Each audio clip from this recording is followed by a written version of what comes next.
Companies are liars. We've known this. And now it's just being asserted legally.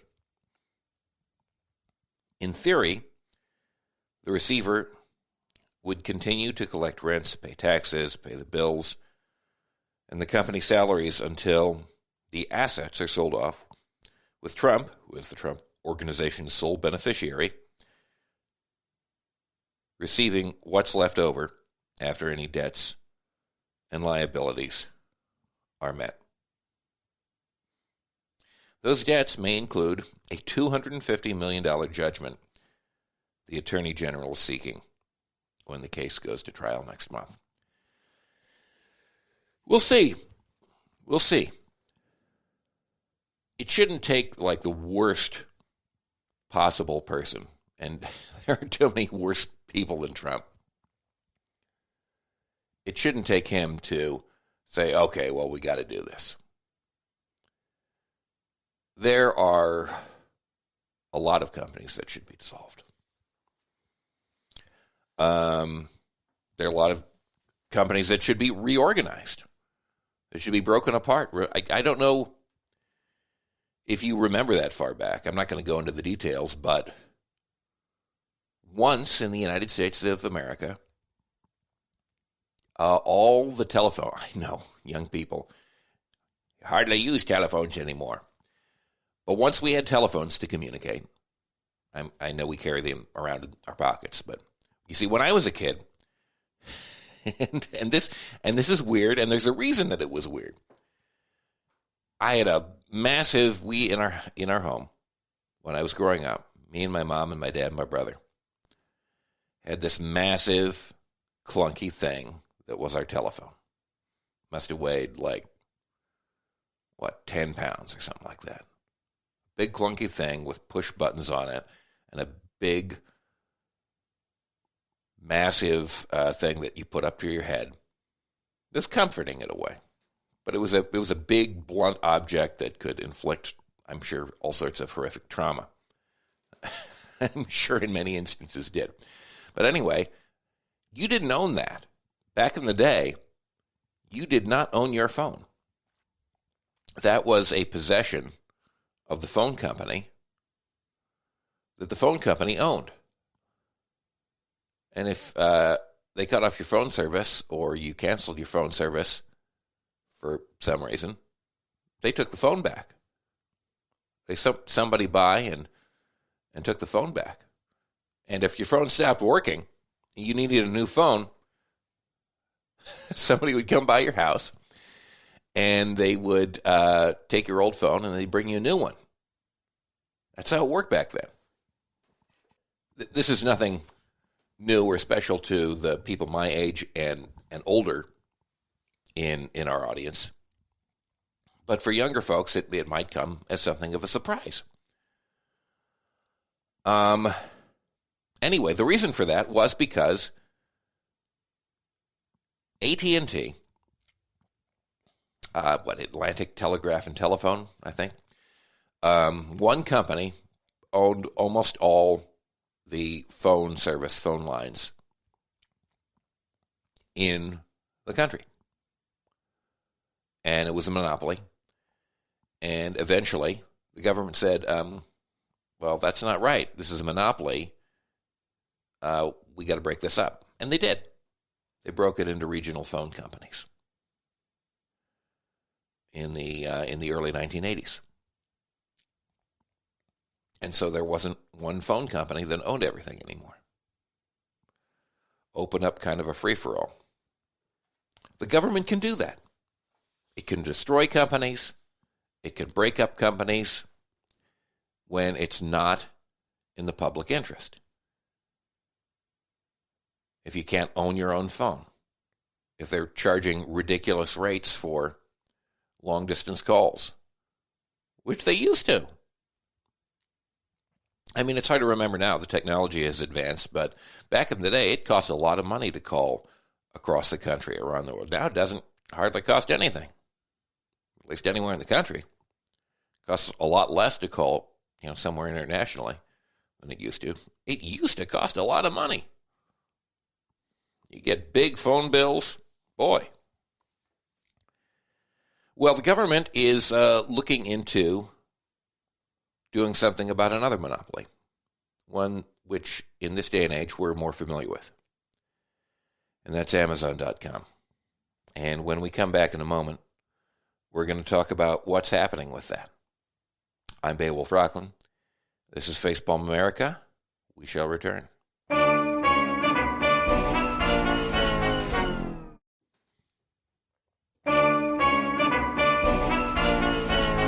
Facepalm America. I'm Beowulf Rockland, facepalmamerica.com. So, with the Trump Organization facing the corporate death penalty, the government is also looking askance at another company that we know uses its power in an unfair way. The government is accusing Amazon of using its power to inflate prices. And we know that it does this. We know that it does this. If you've been on Amazon, we know that it does this. The Federal Trade Commission and 17 state attorneys general have sued Amazon, alleging the e-commerce behemoth uses its position in the marketplace to inflate prices on other platforms, overcharge sellers, and stifle competition. And it does that. And that is, at least technically, against the law in the United States. I understand that over the past generation or two, we've kind of made a collective decision just to ignore that and not enforce it because we think monopolies are pretty good. And we've gotten the message so much from monopolies that monopolies are good that we've just kind of nod our heads and say, oh, yeah, I guess so. Yeah, it's a good thing. Competition is good, but not with Amazon and not with Google, not with a bunch of other stuff. I guess that's fine, whatever.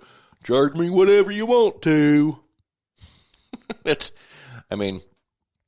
We just kind of nod our heads and say that because we're blasted from all sides by messages that say, monopoly is good, corporate power is supreme. Well, it's not true. And slowly, the government is beginning, on our behalf, to respond to this. The lawsuit filed in U.S. District Court for the Western District of Washington on Tuesday everything happened on Tuesday, is the result of a years-long investigation into Amazon's businesses and one of the most significant legal challenges brought against the company in its nearly 30-year history. The FTC, again, the Federal Trade Commission, and states are asking the court to issue a permanent injunction they say would prohibit Amazon from engaging in its unlawful conduct and loosen its monopolistic control to restore competition. We don't want to... You see, they're even they're being very tepid here. We just want to loosen the monopolistic control. I know these are the words of the Guardian, and this comes from theguardian.com, the story. We just want to loosen your monopolistic control a little bit. Ease back. Ease back on the evil, Bring the evil back to, 80, 90%. That much evil is okay, right? Okay. The complaint sets forth detailed allegations noting how Amazon is now exploiting its monopoly power to enrich itself while raising prices and degrading service for the tens of millions of American families who shop on its platform and the hundreds of thousands of businesses that rely on Amazon to reach them, the FTC chairperson, Lina Khan, said in a statement. The lawsuit is one of the biggest legal challenges the company has faced since its inception in 1994. But it did not come as a surprise. The suit comes after years of complaints that Amazon and other tech giants abused their dominance of search, social media, and online retailing to become gatekeepers of one of the most profitable aspects of the internet. And the U.S. government in recent years has signaled an increasing willingness to challenge the company's hegemony. A little bit of an increased willingness. They need to get going, though. They need to drink some more coffee. I'm going to do the same thing. Stand by. Oh, yes. I'm ready to take on hegemony. Observers had wondered whether the FTC would seek a forced breakup of the retail giant, like they did with AT&T, the Bell Company, which is also dominant in cloud computing, and it's in the cloud, man, has a growing presence in other sectors like groceries and healthcare. We'll sell you anything. Doesn't matter. We're just here to make money. We're here to extract wealth. Give us your wealth. In a briefing with reporters, Khan dodged questions of whether that will happen. Because even though this is a shift, it's not that much of a shift. The Biden administration might be taking a little bit different course here, but as we've discussed before, we could only expect so much of the Biden administration. We know this. At this stage, the focus is more on liability. She said Lisa Khan, head of the FTC. So they're not going to go too far. They're probably not going to dissolve the company. They're not going to break up the company, even though that might be deserved. And let me be clear, too. Amazon has made some important innovations. I mean, look, I subscribe to Amazon. I do. I'm not proud of it, but I do. But, look, they've created a situation in which you can order something online, you can put something into a computer or a phone, and it gets there, 2 days, sometimes the next day, sometimes if you live in a big city, a few hours. I mean, that's an amazing system. That has not existed in the same way before. But as a part of doing that, the way that they've done it, they screw over the people who sell you the stuff. And primarily, it's other people on their platform that are selling you the stuff. They screw the sellers over, and they raise the prices on you anytime that they want. And it's far from true that Amazon is the best price on something. You check something, most of the time when I check on Amazon, my local store, if it's something that's available, and it isn't always, will sell a product at a lower price than Amazon. Amazon can up the prices anytime they want, and they do it a lot more often than they used to because they're a monopoly and they can afford to do it now because more people will just plug into that, and it's easier. And this doesn't even mention the fact that they just completely exploit their workers. They grind them into the dirt. They make them work so hard, and they try to stop unions, and that's wrong. That's not even addressed here. That's not even part of this. But it's another reason why Amazon should be reconfigured at the very least. It's not to say that they haven't come up with some important things and some important innovations and haven't, in some limited ways, changed our lives for the better.